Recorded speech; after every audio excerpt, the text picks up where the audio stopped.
Uh,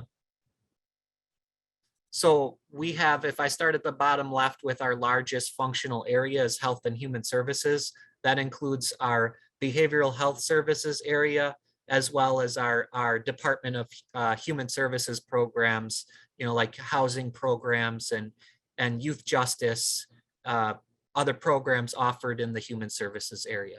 And when the next largest area we have is transportation, and that represents about a quarter of our budget. And that's our transit service area, our buses. It includes our airport. It includes our highway maintenance program and transportation functions. And then we have a number of other services that are provided in county government. And many of these services are offered and provided under state mandates, where we are tasked with performing these services on behalf of the state. So examples there: public safety would be our sheriff's office, which they oversee the jail, and they also do highway patrol, and they provide deputy sheriffs for our court system. Our House of Correction is also part of the public safety function. Emergency management. We have the courts and judiciary function that is a branch of the state government that's operated under the county. Our budget includes funding for administration, general government, elected offices, funding for fringe benefits for county employees are in the budget. Debt service funding is there to help support capital projects, which we can finance through debt collections, bond issuances and such.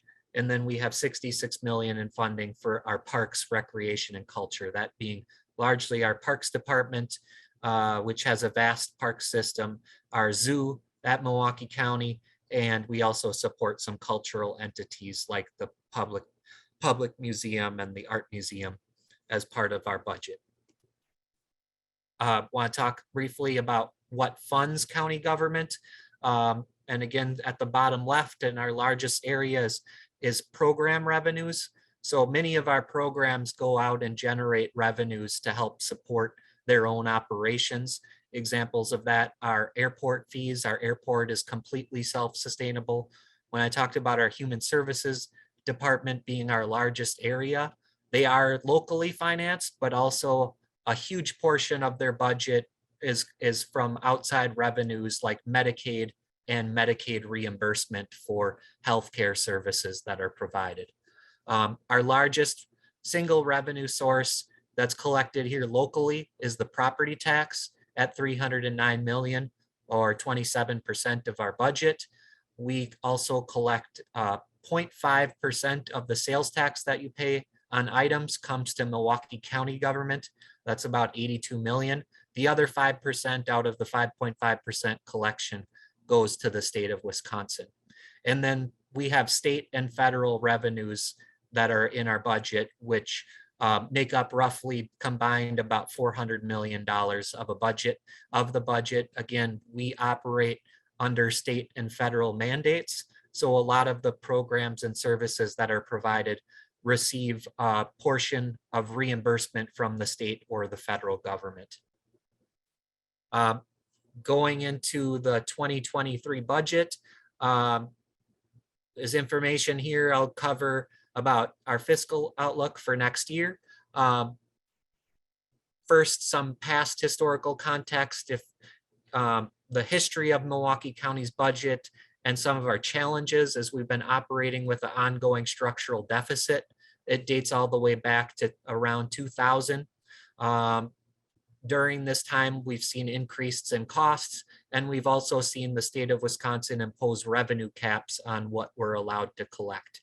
And on average, based on those revenue caps I'm talking about, our revenues are growing by less than 1% per year is what we're projecting. On average, we expect expenditures to grow by roughly 2.5% per year, which is roughly equivalent to average inflation, although at this time we're living in a period of higher than average inflation by a pretty significant amount. So when we put together projected revenues and expenses for 2023, we're projecting a $12.6 million budget gap for Milwaukee County.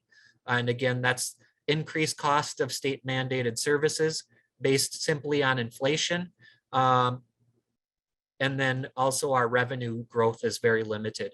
One thing that's notable, or a couple of things that are actually notable, is the $12.6 million gap is actually lower than we've seen at Milwaukee County.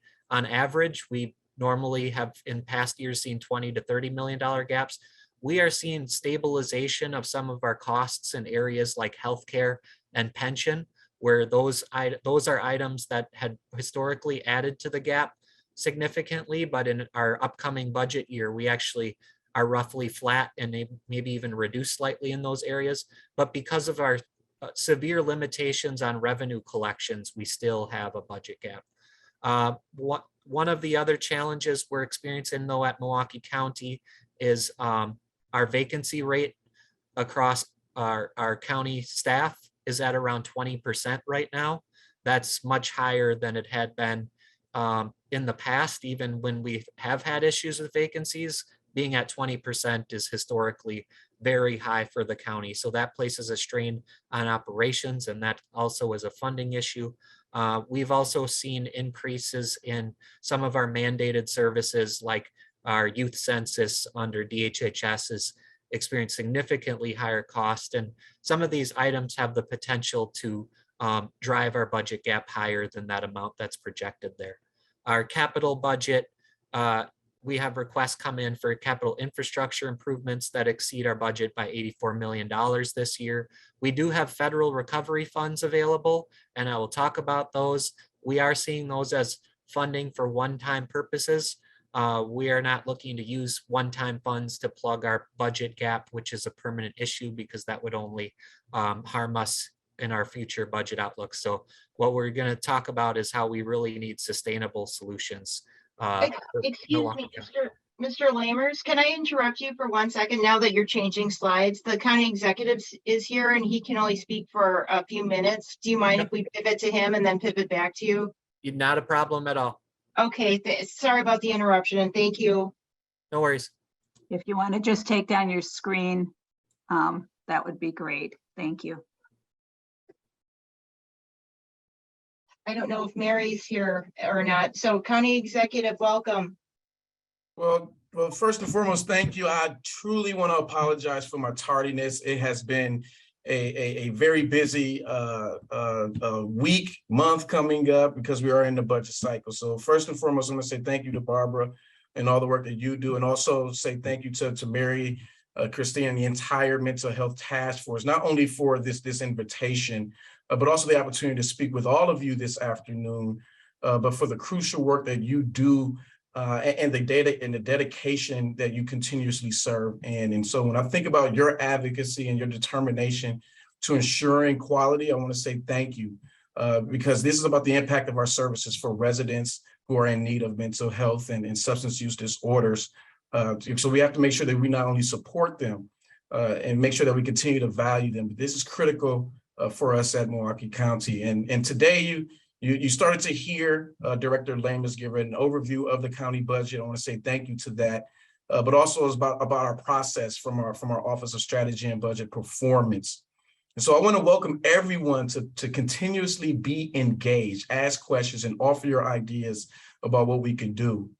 And as you've seen and will see after I'm done and heard, that Milwaukee County, we have gotten creative with streamlining government, creating new positions to pull down federal and state grant dollars, as well as maximizing the federal dollars that has become available to us over the last 2 years. But also, because we are so focused on partnerships at Milwaukee County, we're partnering with local governments, different foundations, businesses, and nonprofits to post data about how we are doing to advance the health and racial equity all across all of our services. And many of you may not know, but one of my commitments coming in as county executive was to be as transparent as possible. And to that end, we've launched a few dashboards where anyone can track how we're doing towards advancing our strategic plan. And so when we think about our milestones, another milestone accomplishment that is upon us, and as many of you are aware of, is the opening of the new Mental Health Emergency Center as part of the Behavioral Health Services redesign focused on community-based model of care. And this redesign process include an analysis of zip code data, proximity to local hospitals in the downtown area, as well as access to different DHHS services. And it really sheds light on the challenges Milwaukee residents really face when it comes down to accessing behavior health services that is closer to where they actually live. And so this new facility will be in close proximity to where 70% of patients that are currently served actually live. So this is a good thing. And I think all of us can say that when we have resources, we can do amazing things in service to all of our residents. And in order to continue doing so, we absolutely need a sustainable revenue source to make the important investments that will improve the quality of life for all of Milwaukee County. So I just want to say thank you again for this opportunity. I know that there may be some questions out there related to what we're doing here at Milwaukee County and to the budget. So I do want to offer some time for that.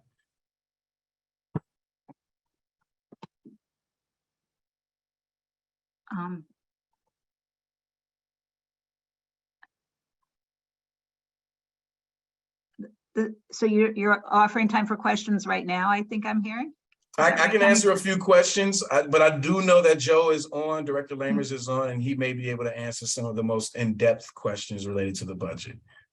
That's great. Well, just a few quick questions that I'll share. This is Barbara Beckert, and that I think we may have passed on in advance to some of the speakers, but I'll list several of them so you can respond. One is the workforce crisis that we're seeing right now, not only in Milwaukee County, but statewide, but in Milwaukee County, it's impacting the ability to have mobile crisis teams, the ability to fill positions at the jail and house of correction. So that's one area that we hope you will address. In addition, we're wondering about, in terms of moving forward with such major changes with delivery of mental health services in our community, what safeguards will be in place to ensure, as the county becomes more of a overseer of services, a purchaser rather than delivering them, how will you ensure quality and ensure that community stakeholders are involved and engaged in the process? So a couple to get you started. Absolutely. So when we think about our workforce shortage, we are currently, and not just at Milwaukee County, but I think all across the country, when you think about private employers as well as public employers, are facing historically high vacancy rates. And again, this is happening with many different organizations and businesses across the country. But I can say that we are aggressively recruiting. We recently launched a Change Makers campaign to let folks know that they can be a part of improving the lives of individuals throughout this community. And literally, we're doing everything that we can to retain our talent right here. And so we've done little things differently. So this past year alone, we established a paid parental leave program to give county employees the flexibility that they need to care for or grieve for the loss of a child. And so with that, we really hope to lead by example and really want to continue to encourage other organizations and businesses in both the private and public sector to make similar investments. But we also recently upgraded the employee compensation package to meet the needs of this current economy and the changing job market that has been impacted literally by this pandemic. So we're doing everything that we can to get people in the door. We're not looking for the perfect candidate. We're always looking for the perfectly capable candidate right now, because there are a lot of opportunities. And again, it's been hard to compete with this market. And as it relates to the quality of care, so as a county, we have allocated staff resources to the utilization review and quality, and that will be focused on both the Mental Health Emergency Center as well as Granite Hills. And so like any behavioral health service funded service, we're going to continue to use contract performance measures and do what we can to continue to monitor key performance indicators for those services, but as well as continue to maintain our client rights specialists and quality teams to make sure that we're supporting individuals who are utilizing the Mental Health Emergency Center or Granite Hills. But this also goes along with all of our other contracted services.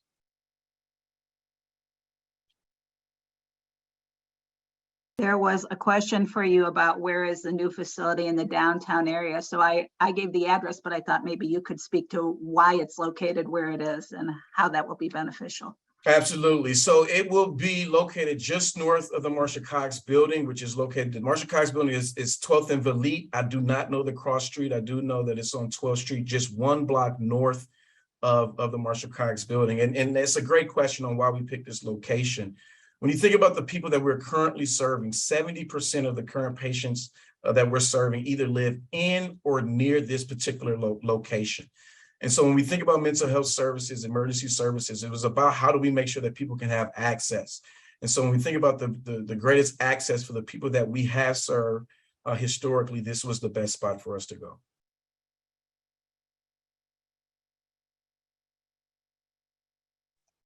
Thank you. While we see if there are any other questions, I know that one thing people are concerned about, it's such a challenging environment fiscally for Milwaukee right now with the state legislature and the ability to leverage additional revenue that's so much needed. So what's your strategy to try and solve those challenging? Well, it's definitely a strategy. We've been working on this for numerous of years.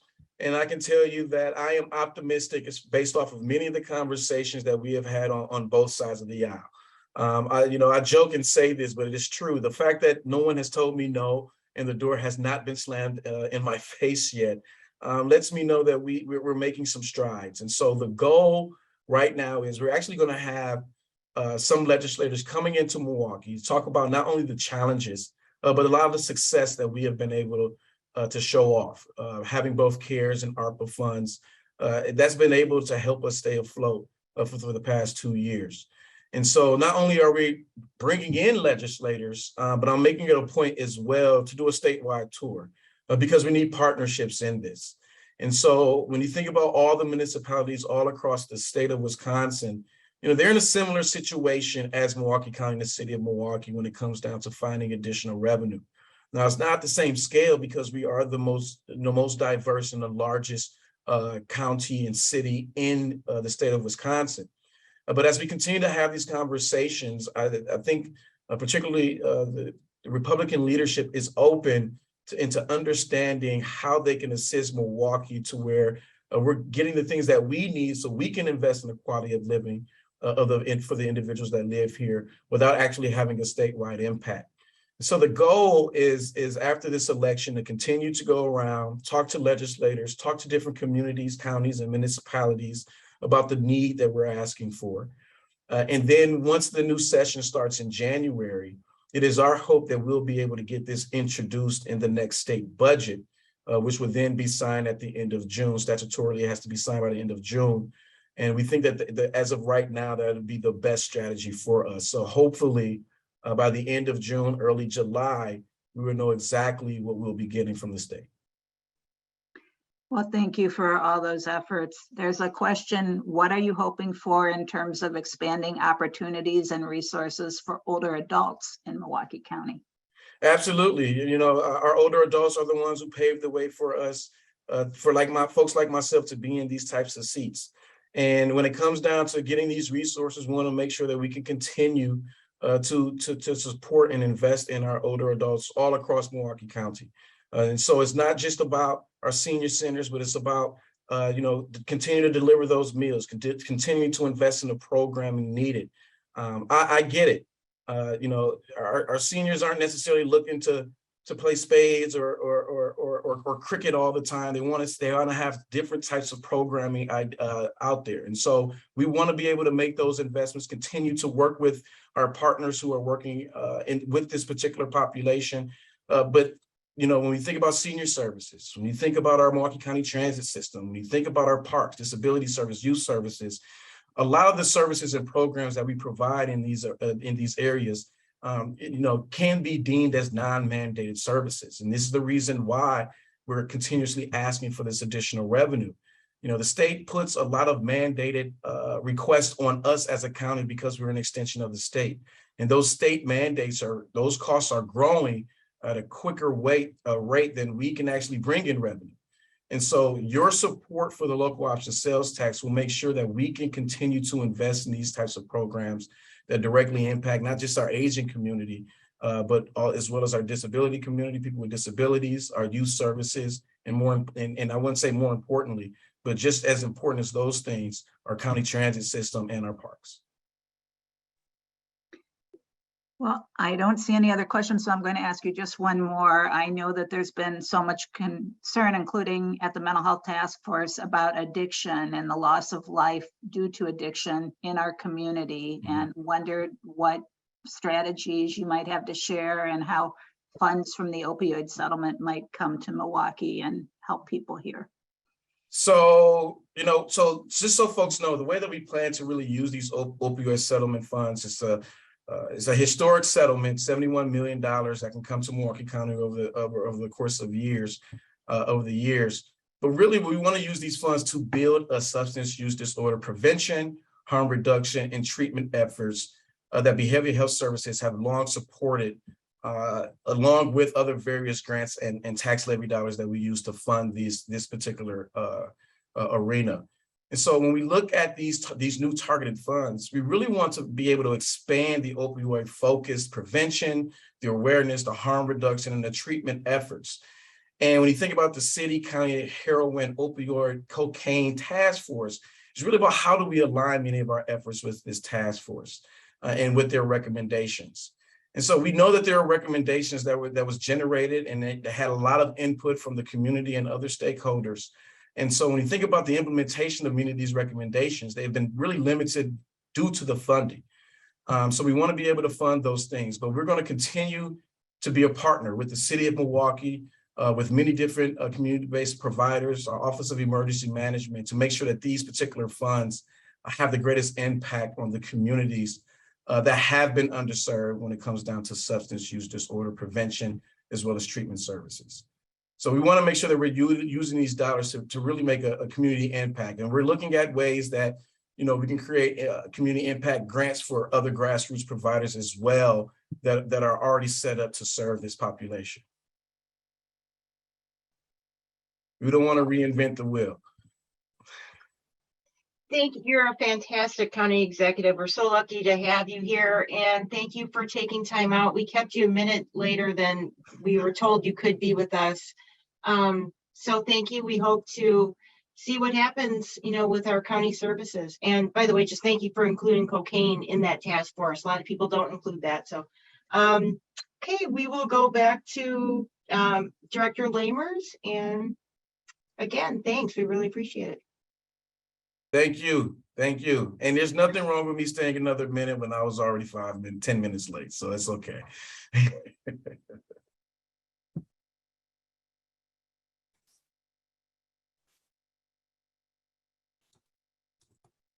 Okay, thank you very much. Just took me a second there to get back.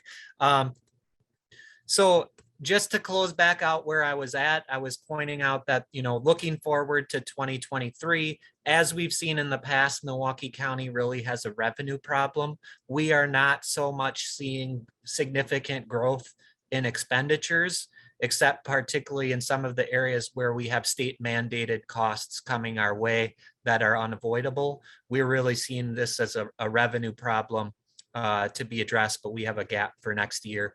I wanted to talk a little bit more about the vacancy issue, which I know is significant and a concern. When we look back in past years, it was common for Milwaukee County's vacancy rate to be generally in the range of 5 to 10%, which for a large organization is somewhat high, but not necessarily major. But now with COVID-19 and the current labor market, we are at 20%, and there are some departments with even higher vacancies than that.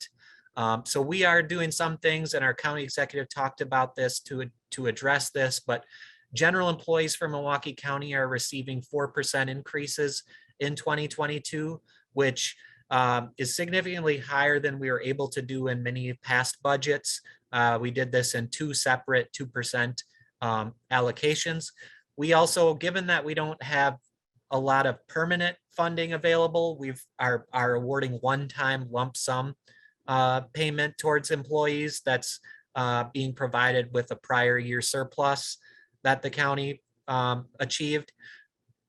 We have implemented targeted pay increases for correction officer staff. There was a $3 premium pay rate that was offered last year that can amount to between 10 to 15% increase for that title, which was recently made permanent. We've revised employee benefits. The parental leave was mentioned. Our human resources department is working with the outside vendor to revisit our overall pay structure. We are looking at other areas in terms of benefits and staffing where we can make changes, perhaps without having to raise costs as much as the large percentage increases. So we have been making some positive changes to address our vacancies and the compensation issue, but just want to be clear also that with our revenue caps in place and our structural deficit that we have, there are limits on compensation and our ability to go fully up to market on positions. Going into the discussion regarding the sales tax and our revenue structure and why we're targeting this area. First, I want to share some information about the shared revenue program and the dollars that Milwaukee County taxpayers send to the state of Wisconsin. This is a chart that shows primarily sales tax and income tax revenues that get sent to the state of Wisconsin. That's our structure here in Wisconsin, that these revenues go to the state with the exception of the 0.5% of the sales tax that stays at Milwaukee County. But we are looking at these revenues that are sent to the state going up by over $500 million over an 8-year period from Milwaukee County residents. And at the same time, we have a shared revenue program that was set up in Wisconsin. An intent of that program when it was structured many years ago was that these taxes get sent to the state and a portion of the dollars are redistributed back to municipalities, cities, and counties and such. And there was a point in time in history when our shared revenue payments used to actually go up to help compensate for inflation and the increased cost of services. And that started changing in around the year 2010. So wanted to share a summary of our major state aid revenues from 2010 to present. So these are, the yellow line at the top is what we receive from the state for transit. The gray line is community aids for human service programs. The orange line is our shared revenue, which can go to help support general county operations. And the bottom blue line is for general transportation aid, which supports our highways, our county highways. What you can see here is that these revenues dating back all the way to 2010 have been largely flat with some reductions and some large reductions. One item of note is you see a major drop off in 2022 for transit. What happened there was the state legislature saw that federal government awarded ARPA funds to transit organizations to help offset the reduced ridership from the pandemic, as well as increased costs and such. And the state of Wisconsin in their budget reduced Milwaukee County transit system by $32 million. It was a one-time hit, so those dollars come right back this year, but it only goes back to flat. And also because of this, our transit system's now facing a structural deficit as soon as 2025, whereas those revenues could have potentially helped the system be maintained for years into the future. It's just a situation where the federal government was looking to support local transit, and the state made a determination to not only keep us flat, but actually apply a $32 million reduction. And that reduction only applied to Milwaukee County transit system and the Madison transit system. So all the other transit systems across the state that received ARPA funds did not get a cut at all or to any proportion like that. We have a chart here that shows, if we'd actually received inflation at around 2.5%, which is about the 10-year average on these revenues, we would have about $83 million more in revenues in our budget today than we actually do. So that's a substantial source of the budget gap that we're talking about. I mentioned that this is a structural deficit that we've been operating in for many years. So I do want to show that Milwaukee County has made significant changes over decades to reduce our gap.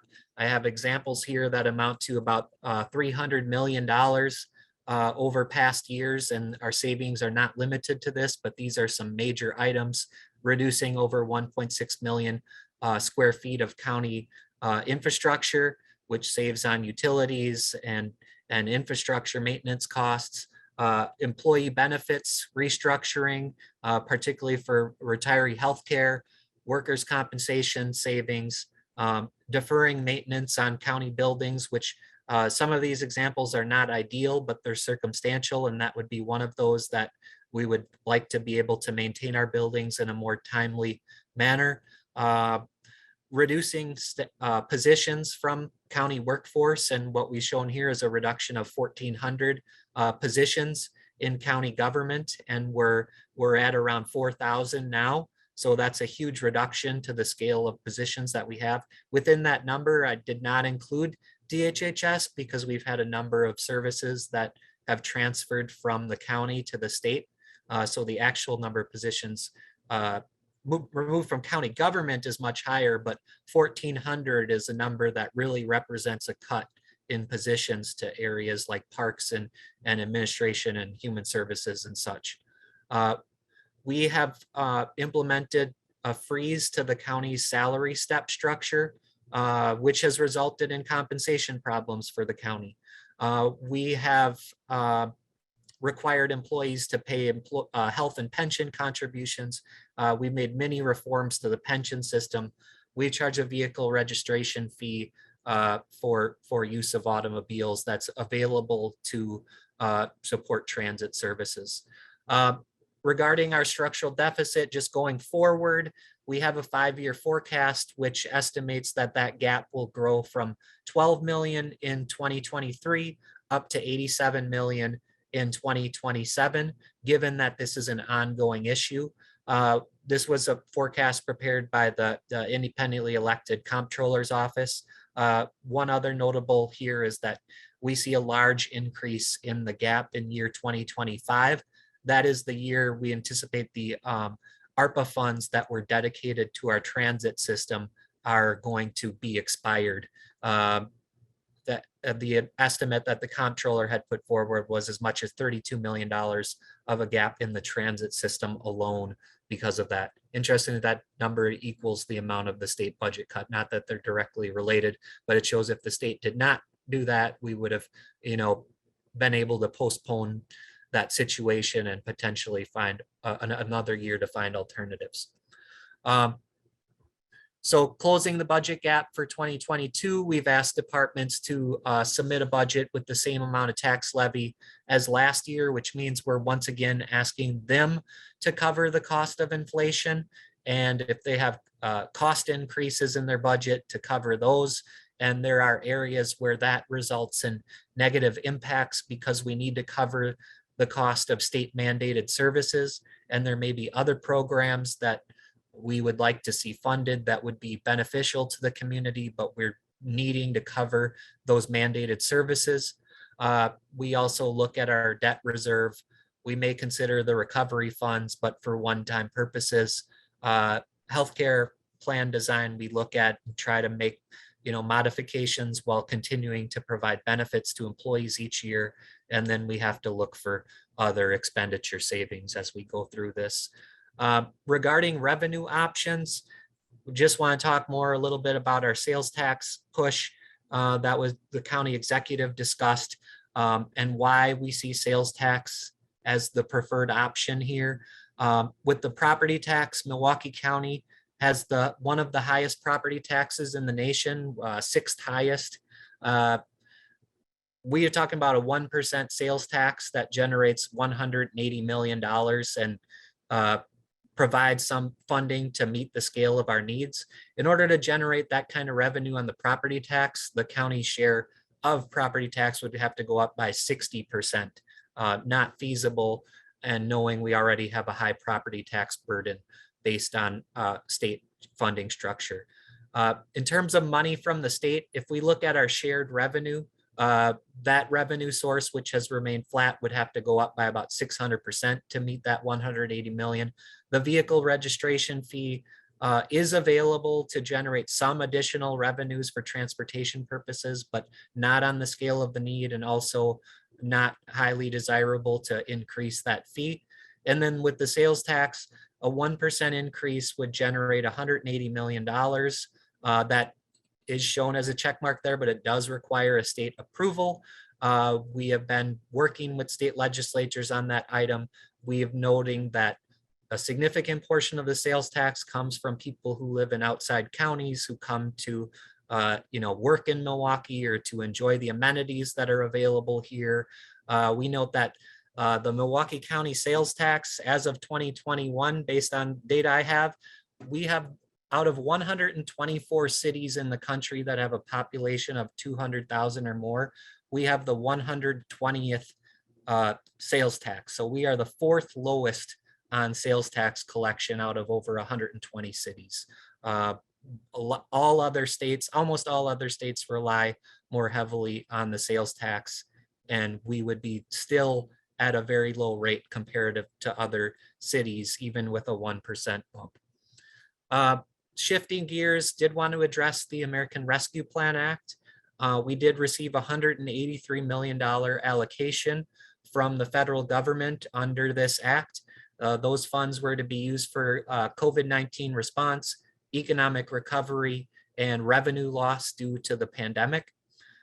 These funds are temporary and should be applied to non-recurring expenditures. That's a best practice in grant revenues that Milwaukee County is looking to follow.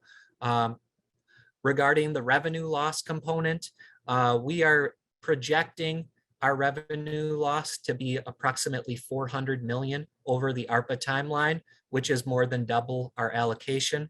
Our County Board of Supervisors create a task force to help determine how those funds get spent. What I'm showing here is a dashboard that's available and live on the county's website that shows where the money is being allocated to.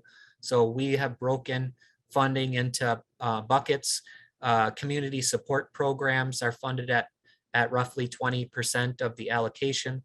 Revenue loss, given the amount of revenue loss, that's where our largest portion of our allocation is going towards, but it also is going towards community and county programming within that category.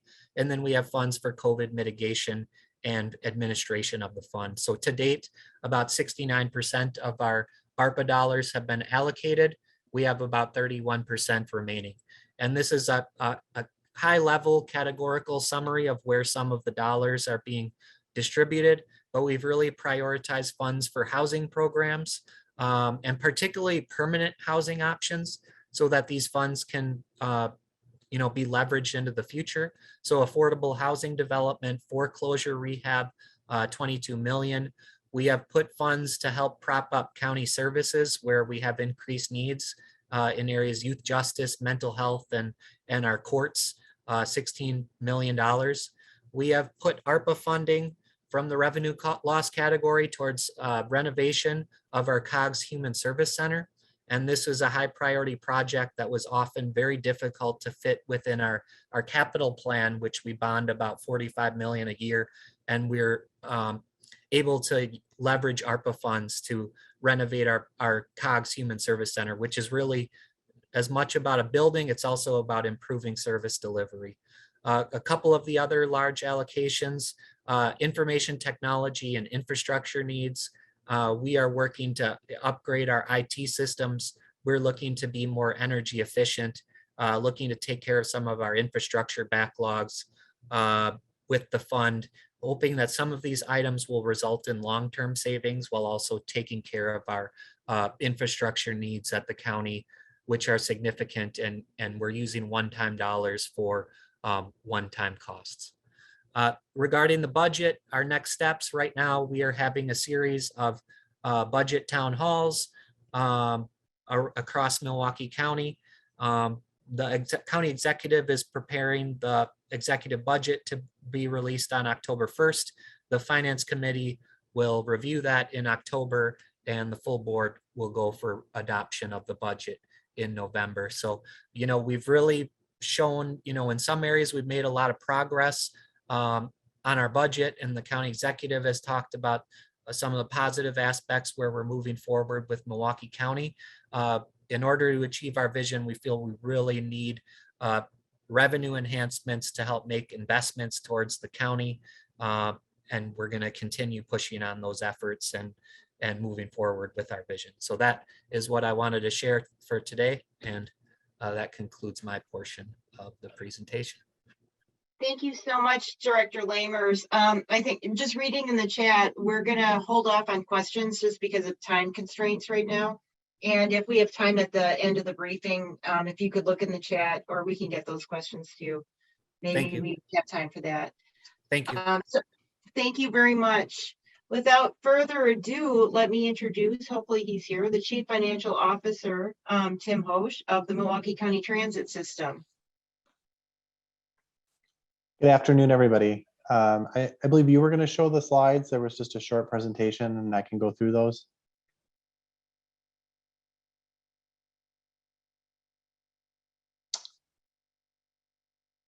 All right, thank you. Good afternoon, everybody. We'll just run through some quick highlights of the 23 budget. Next slide. Our focus this year was really on major projects. And to that end, there are about 3. Our East-West Bus Rapid Transit System, or the BRT, is scheduled to start in June of 2023. With that, we will launch our very first battery electric buses. We have a fleet of 15 that'll be starting with that BRT route.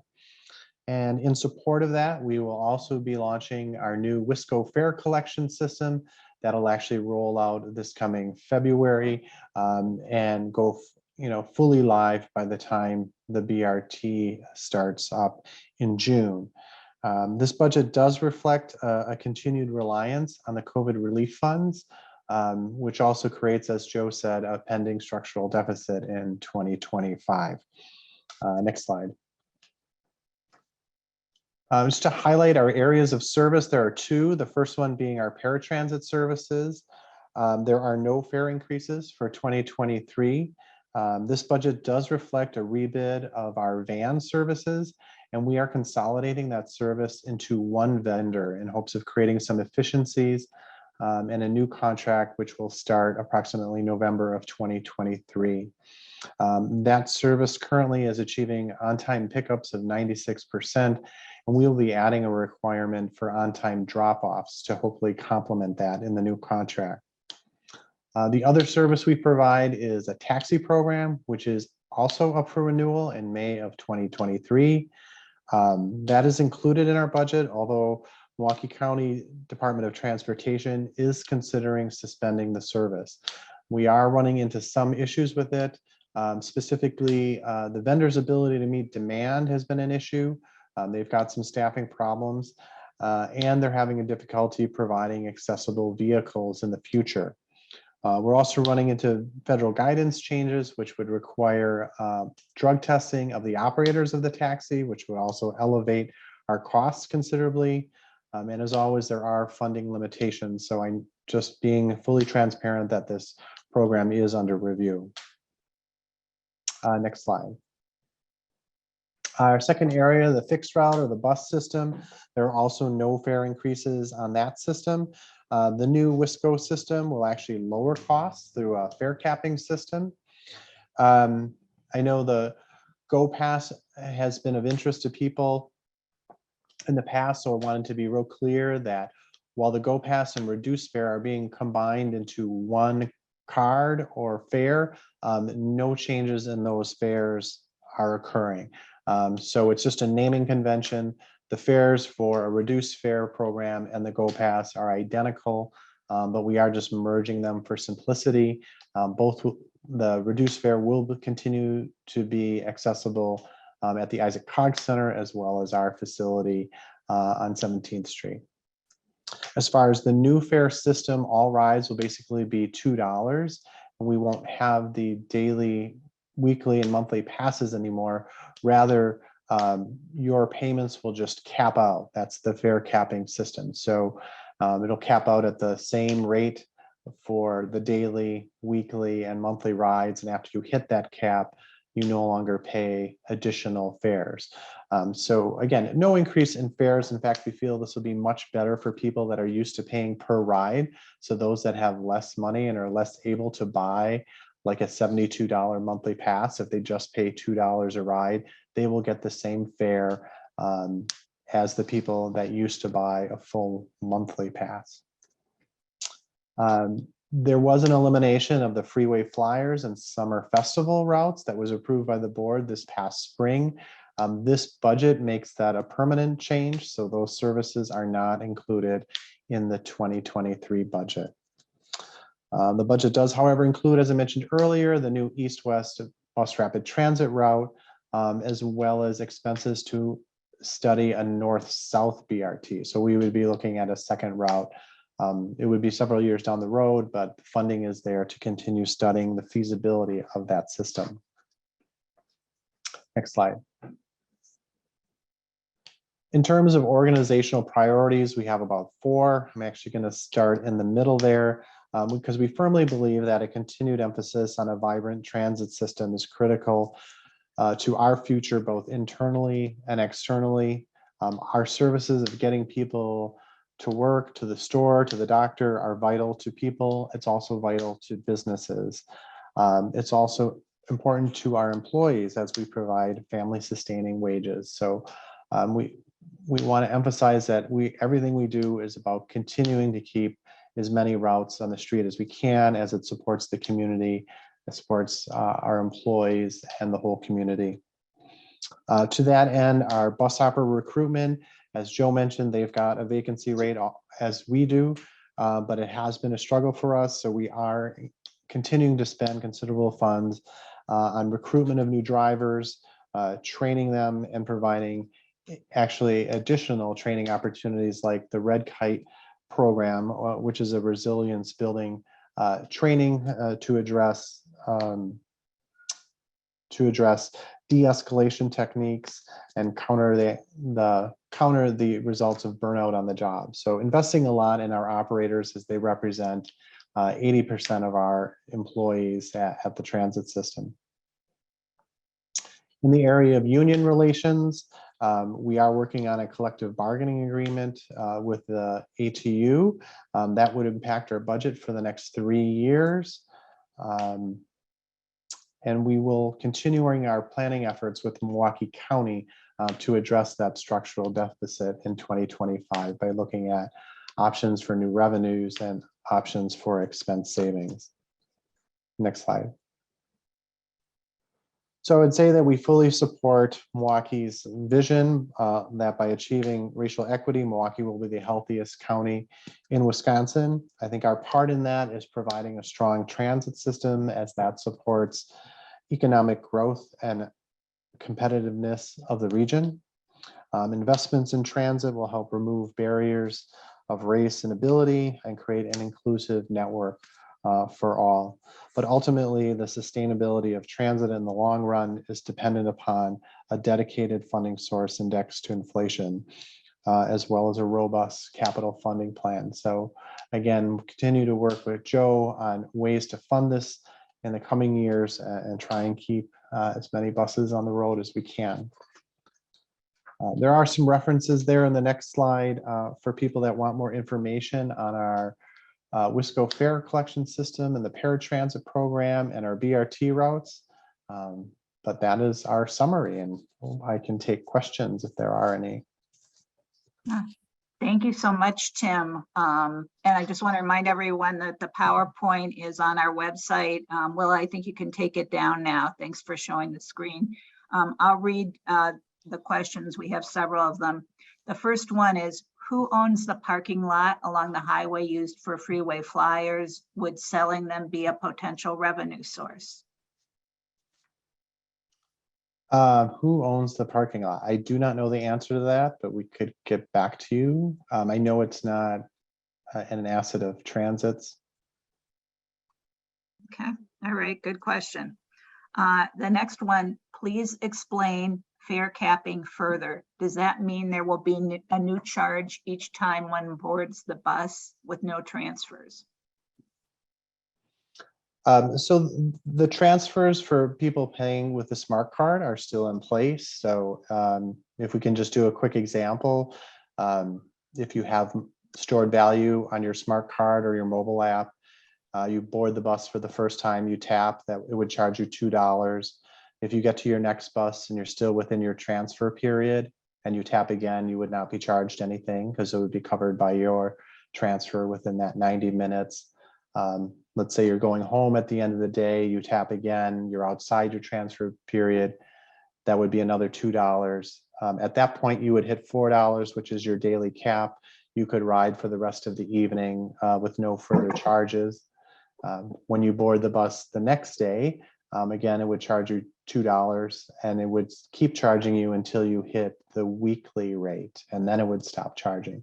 So if you hit the weekly rate by, let's just say Thursday, you could ride Friday, Saturday, Sunday without incurring any further charges. So it's very similar to the daily, weekly, and monthly pass, but it lets you gradually get there and sort of do a pay as you go and offer you the best rate based upon how frequently you rode that day, that week, or that month. Thank you. I'm going to take a little liberty because we had one more question, but another one just was added that I think is important. Will there be multiple buses running along the route to the new mental health emergency center? I'd have to get back to you on that one. I'm not familiar with the route structure. Yeah, if you could do that, that would be great. As you know, it's very close to the COG Center. Tim, I could answer that one for you if you'd like. Oh, that'd be awesome. Okay, this is Chris. I'm from the paratransit department at Milwaukee County Transit. So the three routes that are the closest, the Route 12 would serve that building directly. It runs on 12th Street. The Route 57 is up on Walnut. It intersects with the Route 12 at 12th Street. And then the Route 33 is on Valete Street, which goes right in front of the COGS building as well. So all three of those routes are within, I would say, about 4 blocks, if not directly serving that facility. Well, thank you very much for that response. And that's actually timely because the final question is about paratransit. So the PowerPoint mentioned potentially consolidating things. So there would be one paratransit provider rather than two. And I know currently the concerns that we hear from community members about paratransit have to do both with the timeliness of the service as well as the length of ride. So for example, if someone's taking paratransit to work, it can be very difficult for them to be able to arrive and leave in a timely manner. So with consolidation, will that cause further challenges in terms of timeliness and length of rides? How will consolidation help? Yeah, I can take that one too. So I think consolidation obviously will be more efficient having one central provider as opposed to two. So that means everyone in the entire county will have the same provider. That provider will have to ramp up the amount of employees they have, the amount of vehicles they have to accommodate. But I think, we're hoping that whoever does end up bidding and winning that contract will, hire some of the drivers from the other provider that will no longer be serving that contract. But there will be some requirements as of staffing and those other requirements as well. Okay, well, thank you for sharing that. I know sometimes people feel concerned that if there isn't a choice, if there's a monopoly, just one provider, that there isn't the incentive for quality, but that may not be the case here, but just something to have on the radar. Well, I'll turn it back over to Christine then. Thank you very much, Tim, for that presentation. We're going to pivot right away to Milwaukee County Health and Human Services. We're lucky to have three people, David Muhammad, Matt Fortman, and Claire O'Brien. Please take it away. Good afternoon. I believe that you have the presentation, and myself and Matt Fortman, as well as Claire O'Brien, will be speaking to some of the points here as well. We can begin.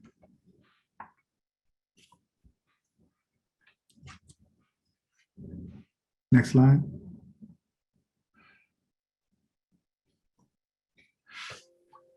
So the mission of the Department of Health and Human Services is that by empowering safe and healthy, meaningful lives, that together we will create healthy communities.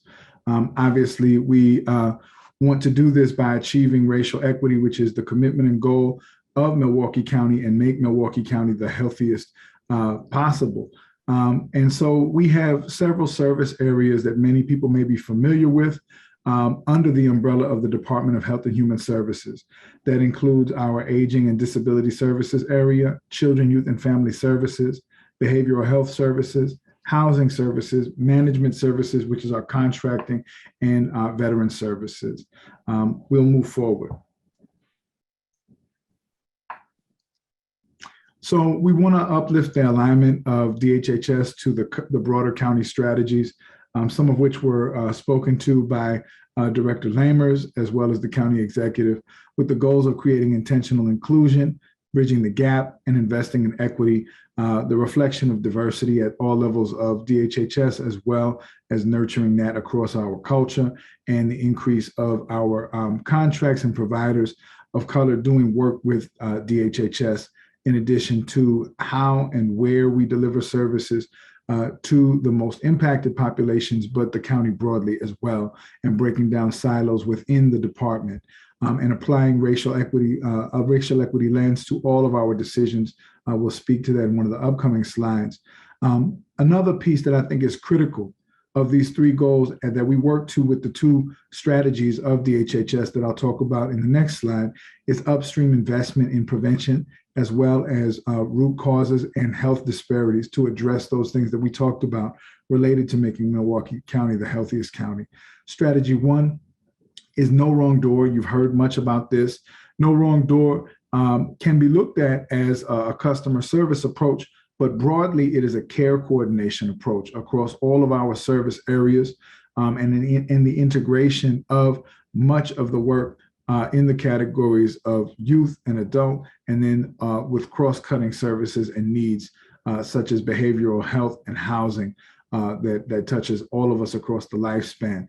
And so that is a major component of this. There's some technology implications here, as well as just broader communication between ourselves and many of our providers. And then strategy two speaks to that last point about population health and systems change.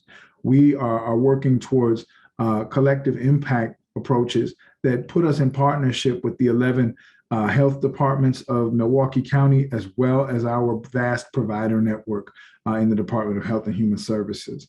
And so there's much to be said here, and much that's already taking place. Next slide. As I mentioned about the no wrong door, as well as strategy two with population health and systems change, just the focus on person-centered work and the needs of the individual, meaning that there is no wrong door for them to access our services. If they come for housing and there is a substance abuse need, that we are able to do that seamlessly and focus on their families, individuals, and support persons as well in the process, that we can orchestrate care across the continuum, as well as the experience that they receive when they are interacting with our staff, with our providers, and the process as a whole. Those strategies are really focused on addressing root cause and that focus on collective health of the community. These are not decisions being made for efficiency's sake. Oftentimes those come at the expense of the outcomes. These are decisions being made for the outcomes, as well as the collective outcome of improving the health of Milwaukee County. Next slide. And just lastly on that point, our goal is to really leverage the size of DHHS to influence our partners so that we can do that work in tandem with them. Speaking to the points on equity, racial equity, as well as other areas where people may be negatively impacted by discrimination or structural inequity, we are focusing on the national best practices, which is to normalize and organize and then operationalize our work. We have been working over this trajectory from 2019 on to really kind of bring in the language of racial equity for much of our staff and providers. We want to make sure that we're not only just dealing with the internal 800 people who work for DHHS, but also our network of really more than about 4,000 providers throughout the department. We want to get people familiar with the concepts related to racial equity and the role of structural inequity and how we play a part in that. Level setting the expectations and setting up the infrastructure to hold ourselves and our partners accountable. And we have been doing that through assessments of our processes, policies, and our partnerships and prioritizing those things accordingly. Next slide. And so just some of these reflect the actual goals that we've had in our strategic plan in action. From our budget initiatives and our strategic alignment with the county's overall plan in the areas of prevention and transforming systems. Obviously, many people have heard of the transition from behavioral health services from the hospital-based service to the community-based locations, and has been mentioned the Mental Health Emergency Center on 12th. Really, I say 13th and Walnut, depending on what part of the street you're looking at, but it is literally just a block and a half behind the COGS building. We also have the lowest unsheltered homeless count in the nation. We have the development of, as recent as this morning with a new update, the SRCCY, which is the Secure Residential Care Center for Children and Youth in Milwaukee County, that will grant us $28.3 million to help expand our detention center so that we can get young people out of the Department of Corrections and the correctional settings, as well as Lincoln Hills, and serve them better in the community and create an accountability continuum within Milwaukee County that does not rely on going deeper into the criminal legal system. The development of single-family homes in the neighborhood surrounding COGS, it's a project that we've been working on with the state, as well as with some of the ARPA funds. So there's much that's about to happen there. And then a new clinic on 19th and North Avenue from in partnership with our behavioral health team and really with some space that could be there for some other incubators. And that's in addition to the work with our federally qualified health centers. And I'll move a little quicker. Internally, we focused heavily on thank you, on the capacity building for us to evaluate our work, evaluate our impact, and make sure that we can support all of the efforts and change that's taking place. Excuse me. We've developed this framework to implement our racial equity practices, as well as evaluate our work, as I mentioned, from a social determinants of health lens. We have been working with ARPA projects to advance No Wrong Door and to operationalize that with greater efficacy with technology, as well as new positions to help us do this work. It's a significant lift, and it's been a major transformation. We've also looked to positions such as the Recreation Services Coordinator to serve people with disabilities and older adults, and increased the children served by long-term support programs about 45%.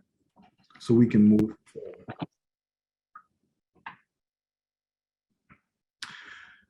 And Matt Fortman, our CFO, I will pass the baton to him to speak to some of these, and I will come back to add some more context to some of the later slides. Awesome. Good afternoon, everyone. As David mentioned, my name is Matt Fortman. I'm the Chief Financial Officer for the Department of Health and Human Services at Milwaukee County. So this slide is just an overview of our funding sources that we have at DHHS. Just wanted to point out that we are the 2023 budget includes 21% tax levy funded.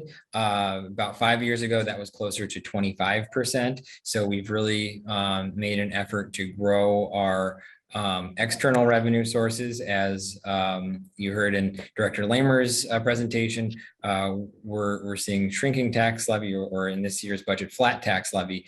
So in order to expand services, we're relying on external revenue. Also wanted to point out that we do anticipate substantial funding through the American Rescue Plan Act and opioid settlement funds. For the most part, those funds are not included in our 2023 budget request, as planning and decisions around use of those funds is still ongoing. We anticipate that there will be new projects in 2023, but many of those projects using those funds will be multi-year initiatives. Next slide, please.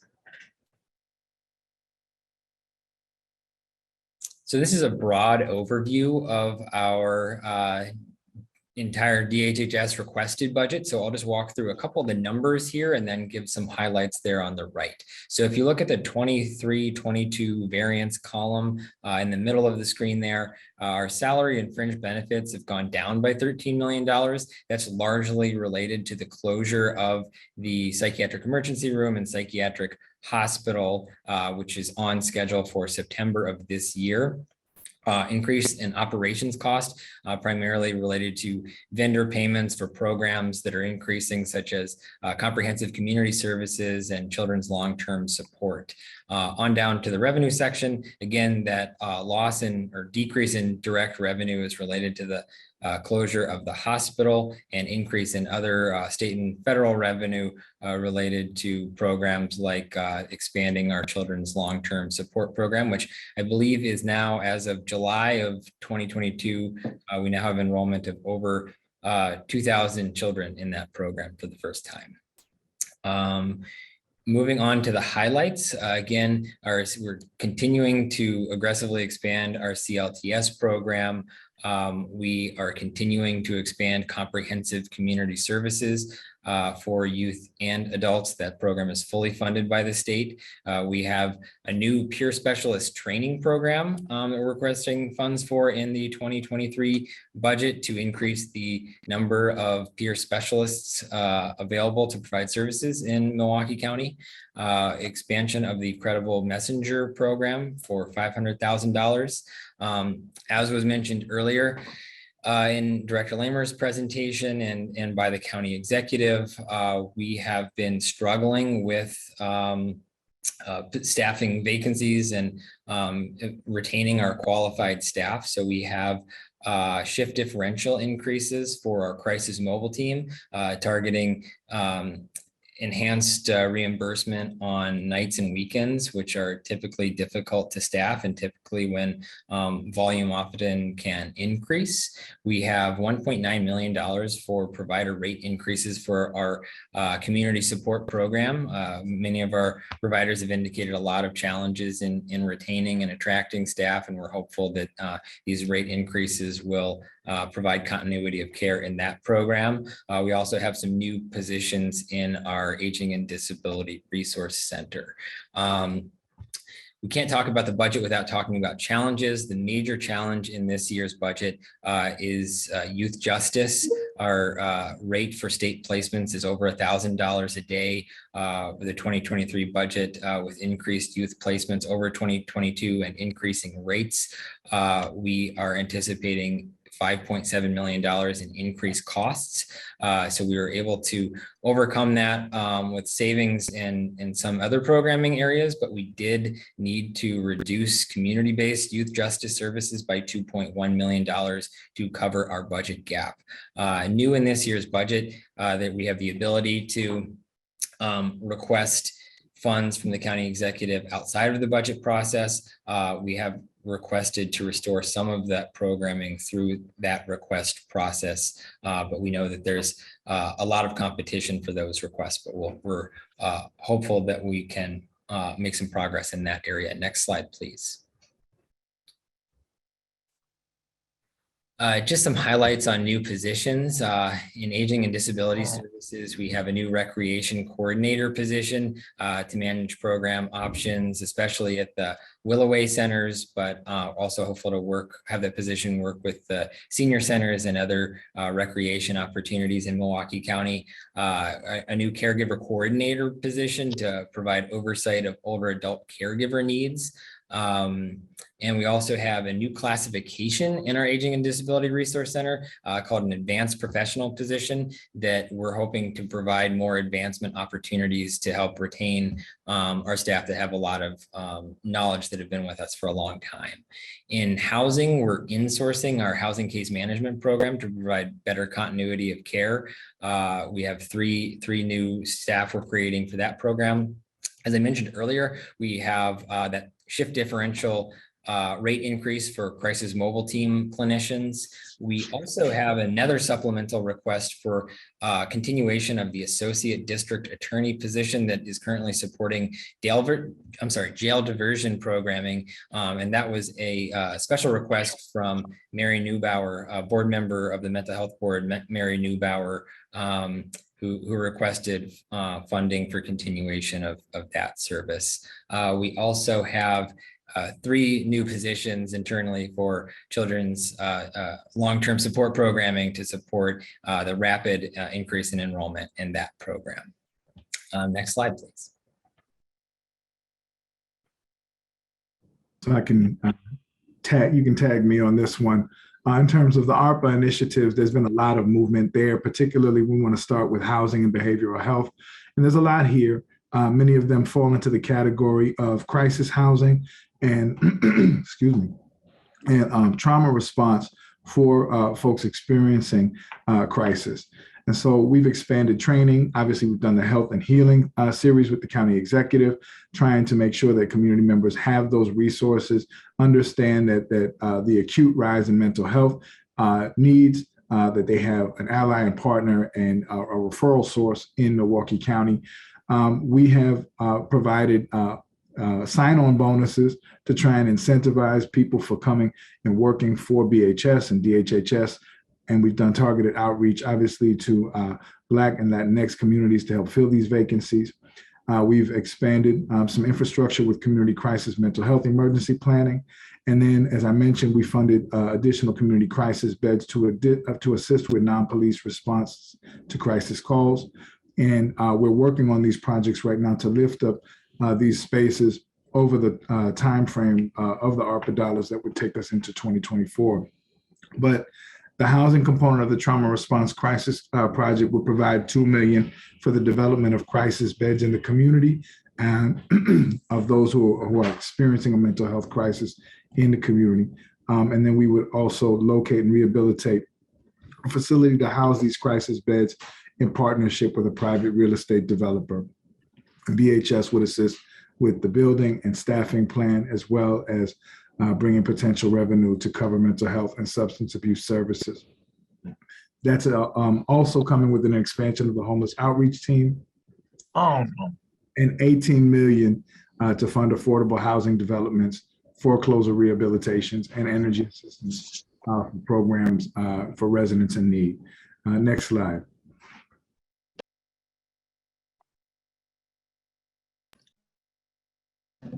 Just very briefly, there's been a lot of questions about what we're doing for youth in the continuum of care, and we're going to address those young people in the community so that they're not going deeper into the carceral system.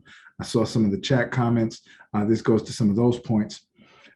We have asked for about $3 million to address the effects of COVID-19 and the impact on the increase in girls entering into our detention facility.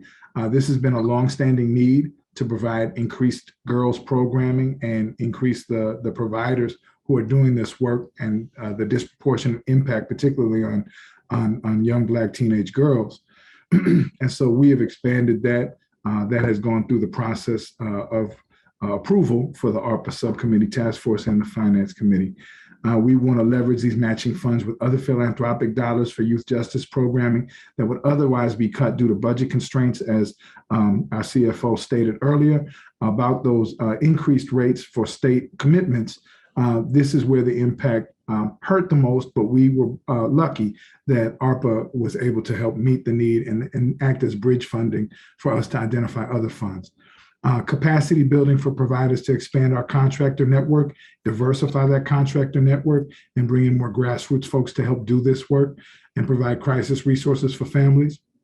The ARPA funding has helped also provide critical resources for our replacement for the MCAT program into Champions Make Change, which is a more holistic approach to deal with young people getting involved with the system and help them with the community. And lastly, the piece about credible messengers. We've had some fairly good outcomes in the pilot year, About 77% of the youth who were participants have not reoffended, and those were youth with auto theft and gun charges. And so we are looking at how we can expand this with the funding that we have received and support some of the monitoring in the community. Next slide.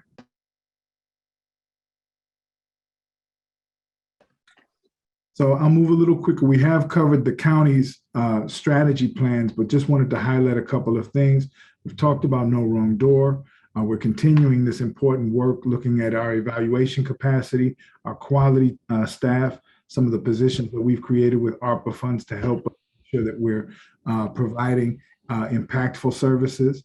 The increase of the 1.7 million to support the operation of our detention center, which obviously has seen a rise in youth because of the incidents that we've seen, not only in Milwaukee, but nationally. But we are staying the course about trying to make sure that we can have community supports as well as a continuum to get them out of the system, but on the right track. We mentioned already the 45% increase in CLTS, but we are on pace right now to experience this steep growth of enrollment.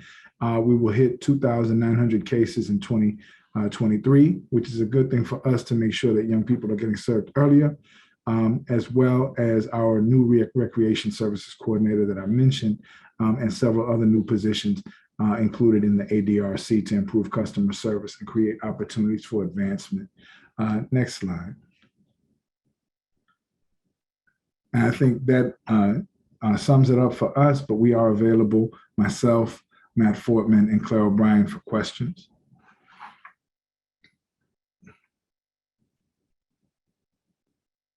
Willie, you can take the spotlight off for David. Thank you. I am just looking to see if there are any questions in the chat. Just one question while I am looking for that is, can you tell us a little bit about what is happening with the Disability Benefit Specialist Program? How will it be staffed, and will there be any increases there? Knowing that more people in CLTS, more people coming to the Mental Health Emergency Center may increase the need for support with benefit specialists. So Matt, if you want to take that one. Yeah, I can take that. We're continuing the disability benefit specialist positions and program. We, of course, would love to expand that, but don't have the ability to without additional state funding for the resource center. And how many positions will be funded for? I do not know right off the top of my head. I apologize. There was no change in that, but we can get back to you on the exact number. Okay, thank you.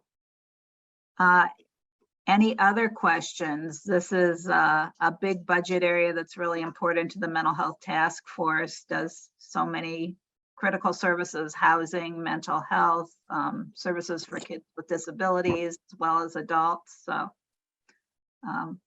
you've got the team here to answer all your questions. So we've got time for another one or two before we move on.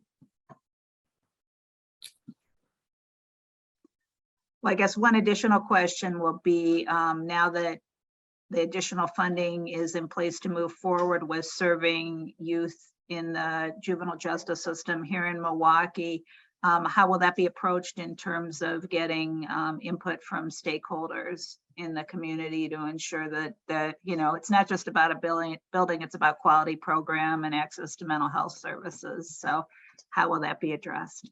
Absolutely. Well, I can speak to that in a couple ways. In terms of the ARPA requests, many of those were vetted, obviously, through stakeholders. We had a participatory budgeting process for some funding opportunities that we're putting out right now, about 400,000 that will be awarded in early fall. We had about 300 residents participate in that process in partnership with the Milwaukee Turners. The girls work group recommendations were staffed by many, not only practitioners, but impacted persons. And so those recommendations were what formulated our ARPA request. In addition to much of the work that we've been really focused on building with our community partners for credible messengers and other pieces like that, there's been a lot more infrastructure in DHHS put behind public engagement. And you'll see more of that moving forward. But I will say that for the SRCCY, obviously we've gone through several phases of this. It's a 32-bed expansion of our detention center. Our goal is to have that only for youth who absolutely need it, and we would much rather have accountability in the community without a cage. And that is the type of infrastructure that we have been working to build with our providers. And we've gone from, I think, DYFS at the time, now it's CYFS. When I first started at the county, had about 17 contracted agencies doing work on some of our initiatives. And now we've expanded that significantly, particularly over the last couple of years. So I want to applaud the work of all the staff and really in this vision. Thank you, Deputy Director. One last question that just came into the chat, and then we will hand it back to Christine. What kind of evaluation is being done to ensure that people of all ages are served via the no wrong door approach, specifically concerned about older adults and whether they'll be served at the same or better rates than previously? Well, the goal is definitely going, our goal is to make it better. We obviously look at the integration of the aging area into DHHS as something that really promises better outcomes, and we want to make sure that we're evaluating that.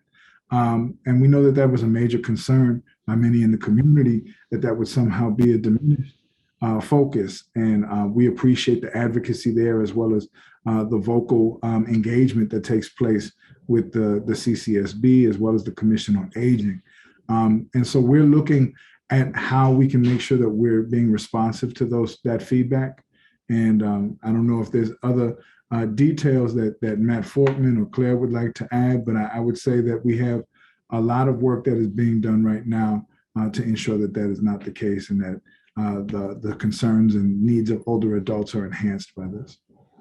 Yeah, thank you, David. I would just add that, that is high on our areas of concern. We do a lot to evaluate programming provided to older adults, especially programming that's funded through the Older Americans Act. Right now, we have access to increased funding through Older American Act specific ARPA funding that we're looking to use in new and innovative ways, provide programming in ways that we haven't in the past, in locations that are more convenient and more accessible to those that we serve, so that we know that the pandemic has really altered the way a lot of these programs work, especially in our senior meal program. But we're excited to get back to the congregate setting in a way that's safe, and continue to evaluate and make sure that those services are provided in a way that's consistent with the no wrong door approach. Again, thank you so much to Health and Human Services. Thanks for being our partners and taking feedback from us kind of consistently over the years. And now moving on to the next county director, the most excellent and my favorite superintendent of all time, Chantell Jewell. Welcome. Thank you, Dr. Apple. My name is Chantell Jewell. I am the superintendent of the House of Correction. Our mission here at the House of Correction is to create safer communities by providing programming which comprehensively meets the needs of our residents. You can advance the slide, please. Of our residents and of the residents in our care that support opportunities for positive change. You can advance the slide, please. Our vision is to become a model of excellence in corrections that will enhance quality of life and create a safer Milwaukee County. Advance, please.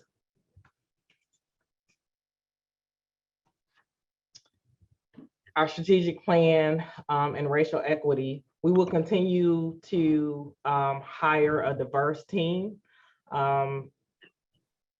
continue to recruit a diverse workforce, and retain a diverse workforce at the HOC. We have increased the number of individual people of color in leadership positions here at the House of Correction. During my tenure, we are doing strategic targeted recruiting to reflect, so that our staff reflects the people, is aligned with the people in our care. Our budget this year continues to maintain reentry supports that address mental health needs, particularly our resident support unit. We are continuing to make sure that our staff are trained to support individuals who have mental health conditions. We are also making sure that we have our housing navigator, we have an employment navigator that we've been able to maintain in this budget. We also have a human service worker who is able to provide reentry supports in terms of creating reentry plans and able to strategically make partnerships in the community so that there are warm handoffs to the community. And so all of these individuals are able to make sure that individuals are reentering the community with strong plans. We have also created one quality assurance coordinator to track outcomes for all of our programs to ensure that our resources are aligned with the needs of our residents. Next slide, please. This year's budget, our request, our total expenditure authority being requested for 2023 is $53,184,496. The tax levy being requested is $46,808,420. Please, next slide. As you can see, there is an increase, which is due primarily to our health contract of $1.6 million and our food services contract. There's also, we've also had a revenue decrease due to holding fewer state residents from the state. Next slide, please.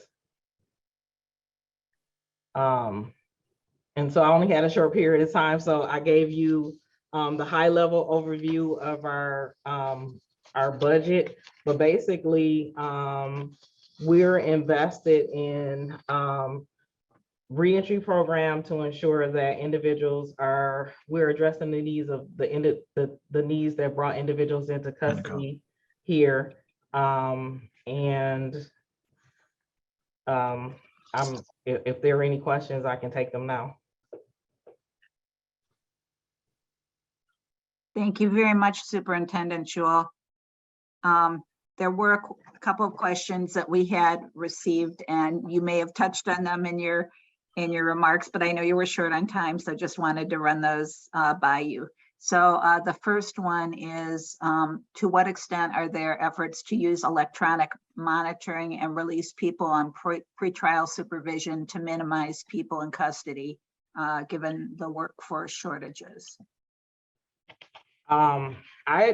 So I don't have the authority to release individuals on pretrial supervision. Those decisions are made by the judge for pretrial. And so those are not releases that I will make. Okay, all right. And the other question on a similar topic, could everyone please mute? We're having a little background noise. To what extent are staffing shortages affecting work release privileges and programming? Staffing shortages are not impacting work release privileges or programming. Actually, it's the staff that's being impacted. So staff are being adversely impacted because they're having to work a lot of overtime to ensure that we're able to run programming and to have UBER privileges available to our residents here at the House of Correction. Thank you. We have time for an additional question. If there's anyone in the House who has an additional question. Oh, here's a question.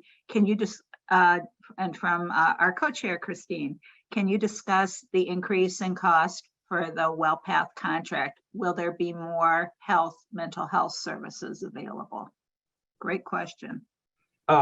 Those increases were a result of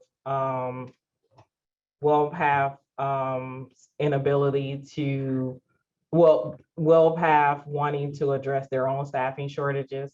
As you all know, we've all experienced staffing shortages. So to ensure that there was adequate staffing in our facilities, there was a request for an increase that we review as a facility and approved. Yeah, thank you. We seem to have a recurrent theme today of workforce shortages, right? That's a pretty daunting issue for our community and for the country right now.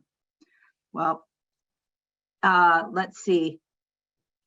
DOC, comment from Dr. Apple. DOC appreciates the increased communication with regard to medication so that we can have continuity of care. So thanks for your efforts to increase that communication. That's good to hear. All right, well, I'll turn it back over to you, Dr. Apple. Okay, thank you so much, Superintendent Jewell, for coming to our meeting. I am having trouble getting my other script up. Oh. So I'm wondering, I don't know why this is happening. Okay, thank you for your patience. Now we will pivot over to our new sheriff, Denita Ball. I think you're still on the call here, and also the Chief Deputy, Pat Caravetta, the Fiscal Administrator for the Milwaukee County Sheriff's Office. I'm not able to share my screen. I will take care of that for you, Thank Pat. you. Thank you for mentioning that. A little bit of juggling here, so just give me 1 minute. What name are you signed in on? Oh, PAC. PC. Okay, got it. Make co-host. All right, you should be good to go. Thanks for your patience.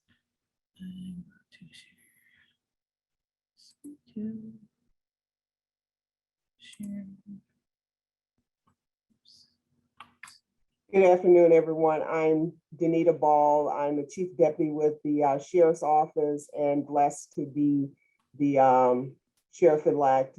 Also with me is our Public Safety Fiscal Administrator, Pat Caravetta. And so we're here to present Sheriff Lucas's budget, proposed budget for 2023. Next. Next slide. I'm trying. Technical, there we go. All right. With this budget, what our goal was to do is to advance a strong and safe county. Next. And so who are we? We are deputies, we are correction officers, we are public safety officers, we are civilians, we are administrators, and we are community oriented.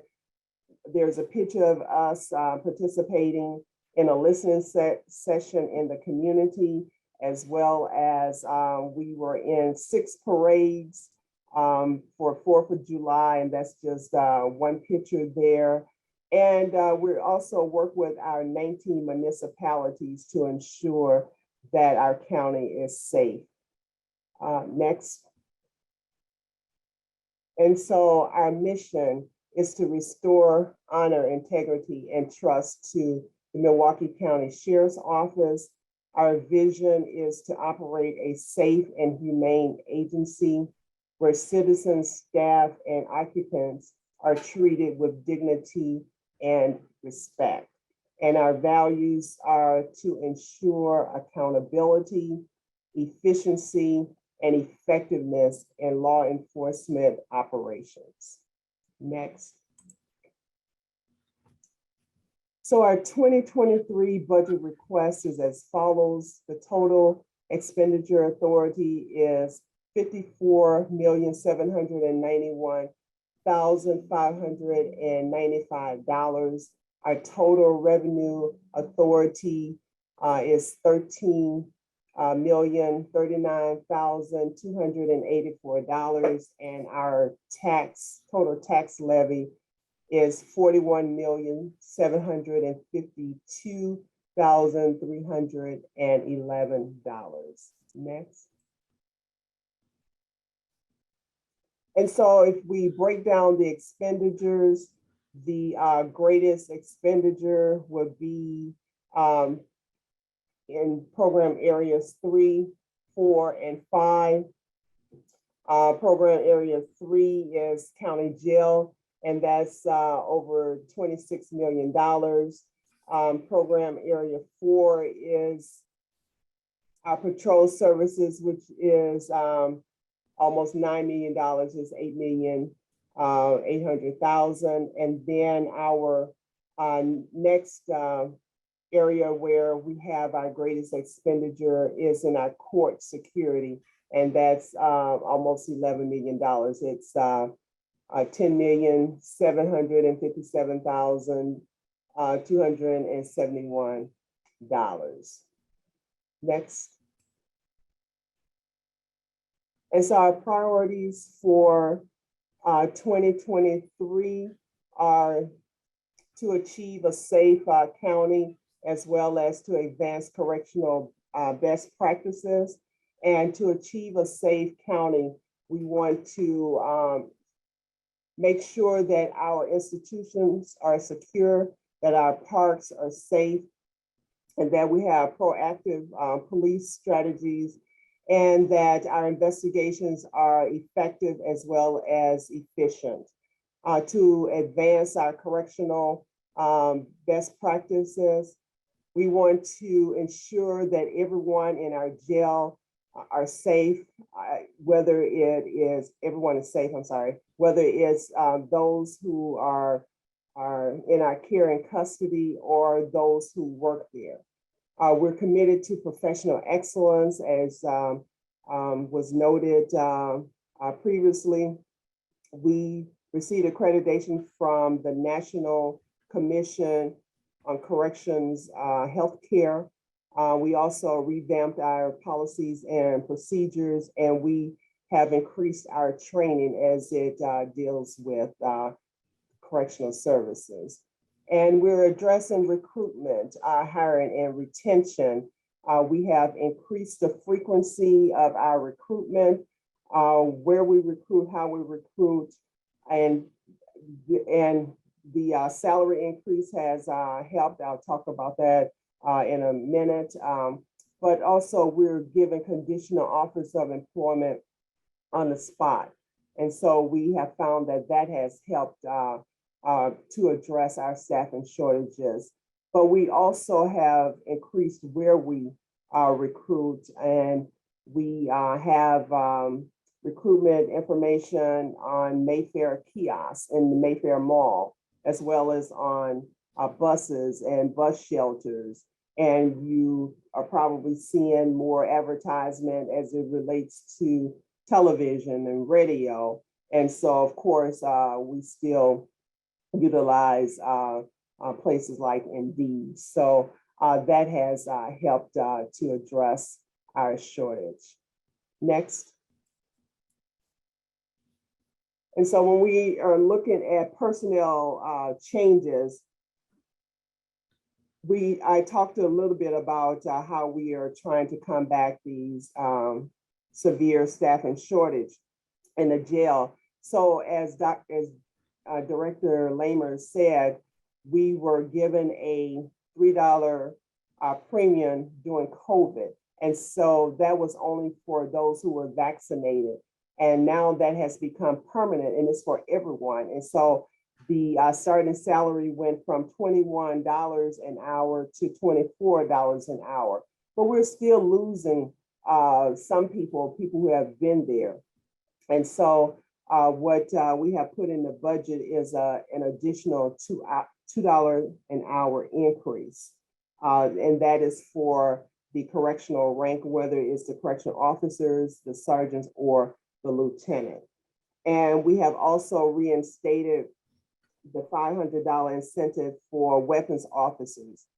And these are correctional officers who are taking those within our care and our custody back and forth to the hospital.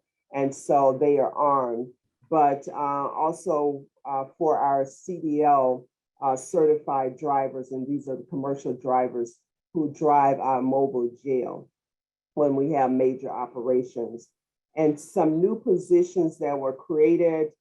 There was a creation of the correctional officer hourly position, and they will assist with some of the shortage that we have, as well as some of the mandatory overtime that we find that our members have to work. We also added 6 full-time deputy positions, and that is a result of the county grounds, our contract with Freighter Emergency Room.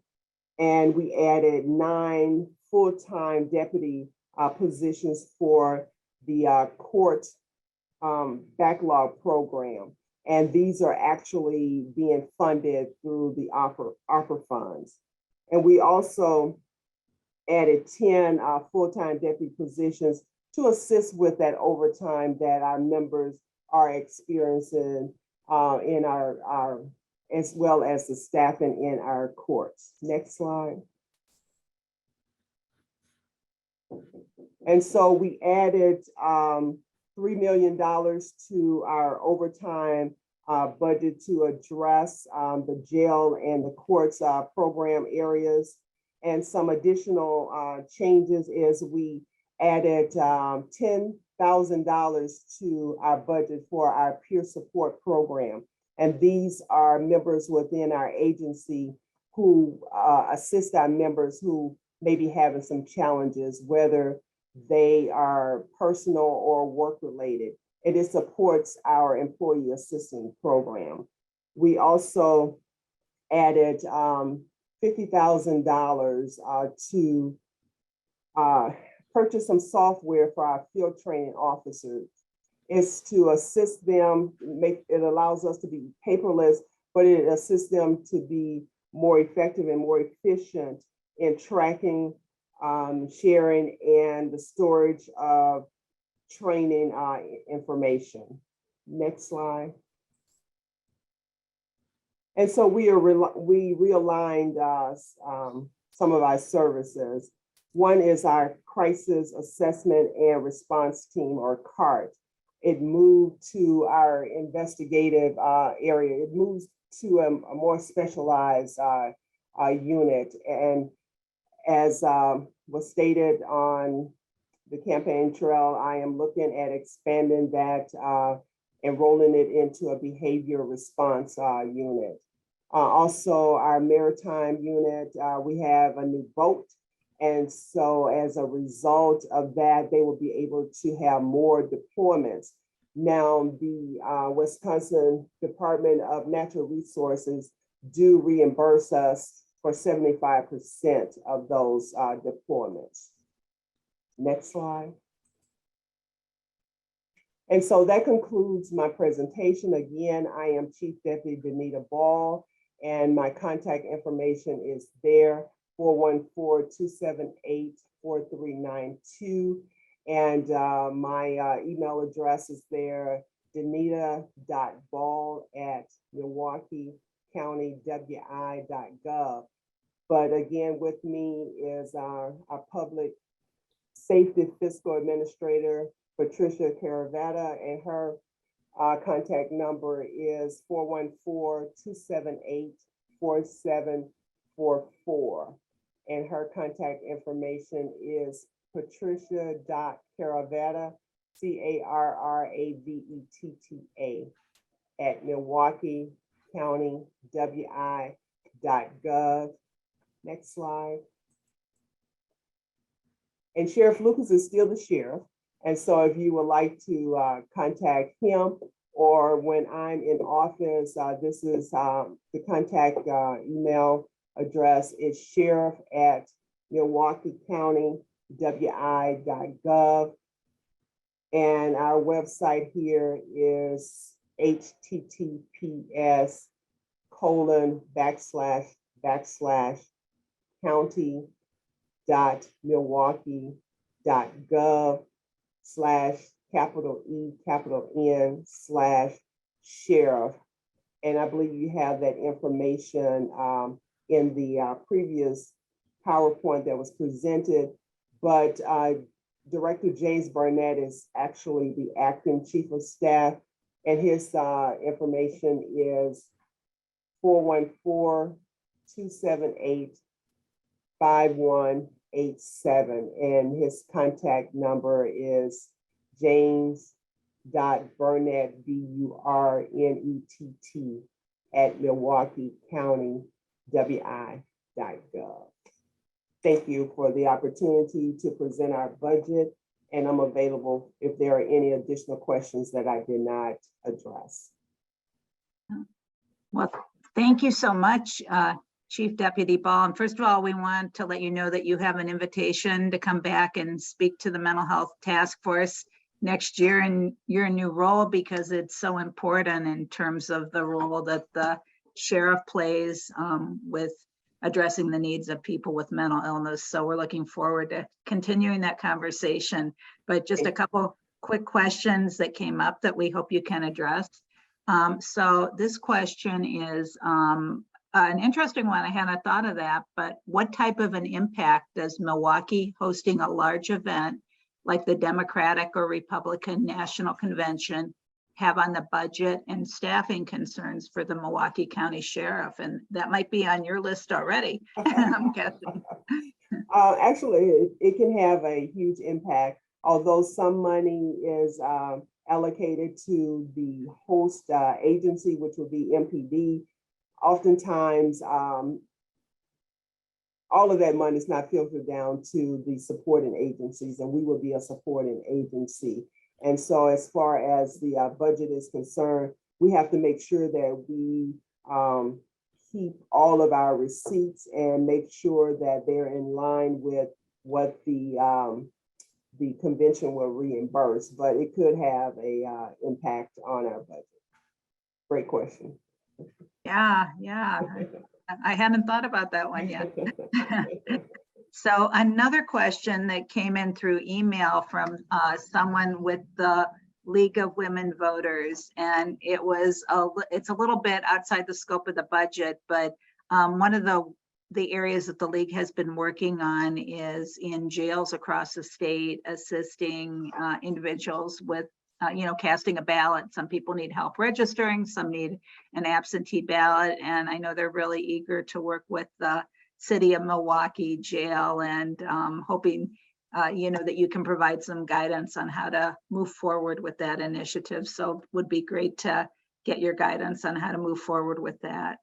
Sure, just contact our office. I gave my information there, just so that everybody knows that when a person is brought into our care and our custody, they are given their rights. And one of the rights is that they have the right to vote. And so when it's time, we post information, and then we go around to see who wants to vote. And then we work with them and register them. And if they don't have a driver's license or if they don't have a state ID, we send off to get that information for them. And then they will get an absentee ballot, and then they actually will fill it out, and 2 people take it to the post office. And so if we can alleviate some of the responsibilities that our members have, then by all means, we're willing to do that. But I just want to know that we do currently try to ensure that everyone who desires get an opportunity to vote. Oh, thank you so much. That's great to hear. And I'd be happy to facilitate making that connection with the League member who had supplied that question. So last question, I know we're almost out of time. So it was really great to hear your support for the CART program. And we haven't seen the sheriff's budget yet, and I just wonder if you could comment specifically on what's in there in terms of the CART program. And again, for folks who aren't familiar, that's a really innovative program that pairs a clinician with a law enforcement officer to respond when there's a mental health crisis. Pat, do you have that specific information? Oh, hang on. What I have in the budget is that we actually ended up, because that was originally supported by the Mental Health Board, that we are now supporting it through our tax levy. So that is what I have in the budget, as far as at least we are now we have it as a permanent team in our division. So we can get the exact amount if that's what you're looking for, the expenditure, we can get that to you. But as Ms. Caravetta stated that before it was under behavioral health budget, but now we have it as part of our budget now. And so we will be assuming that responsibility. Thank you. Thank you for clarifying that and for addressing the questions. I'll turn it back over to Dr. Apple, our co-chair. Thanks again. Thank you. Thank you very much, Sheriff's Department. Your enthusiasm is just awesome. So I'm going to turn it right back to Barbara Beckert. Well, I just want to say, save the date. The 13th of September, we'll be having another meeting talking about 988 and also the new emergency mental health center. But any advocacy updates you can give us, Barbara, in the short amount of time? I'm not sure. Yeah, I think the main thing is today we received a lot of really important information about the county budget. And now the next step is to get involved and to advocate. And our agenda has a lot of good links for you. Reach out to your county supervisor, attend a budget town hall, complete the budget balancing act survey. All of those are on the agenda, and we'll send out a follow-up email to highlight those as well. It's really important for community members to make their voice heard in the budget. Budget is all about values, and share your values with your elected officials so that we can move forward with some of the positive initiatives we heard about today. So thank you so much to our speakers and to everyone for being here. We hope to see you again in September for an update on Granite Hills, which is going to be very timely with all the changes going on in our mental health system. Thanks, Christine. Thank you.